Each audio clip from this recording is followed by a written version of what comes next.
Okay, here we are. We're here on the Priefert Ranch. We're almost dead center in my wildlife area, what I call the wildlife area. You know, our whole ranch is roughly 3,500 acres. The south half of the ranch, we have more cover, everything else. There's roughly 800 acres that I'm using as a wildlife area. We still run cattle in and around different places of it, but for the most part, there's enough cover. We're doing enough wildlife here. So roughly in the center of this 800 acres on the south side of our place, I've created what I'm trying to create is a buck sanctuary.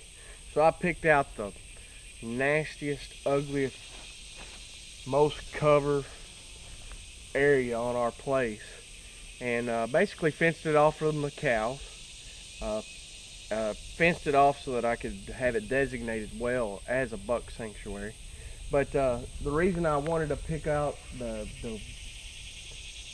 toughest ground, the gnarliest area, and you can see by the woods behind me, is because the bucks really want to just get into an area where they can just hole up.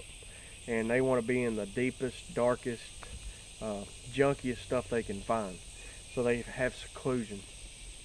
So I picked out this area. It's roughly 60 acres that's fenced, but there's a lot more added to it on the outside of it that the bucks can get into and hole up and bachelor group up, especially in the summertime.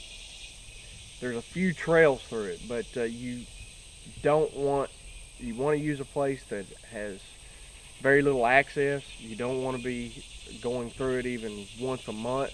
I close all the gates and leave it and nobody goes through it for months on end.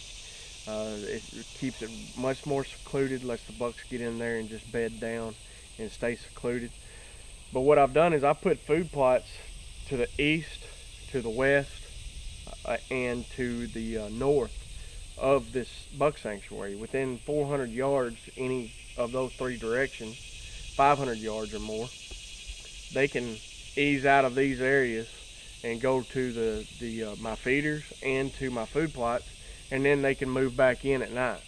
So my does, I get more pictures on the outside areas. The does are there around the feeders, around the food plots.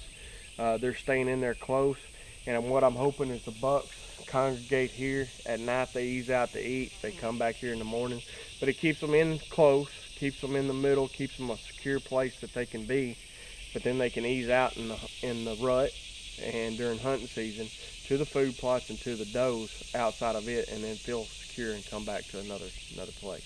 So that's what I've done here. I've read a lot of different things on it.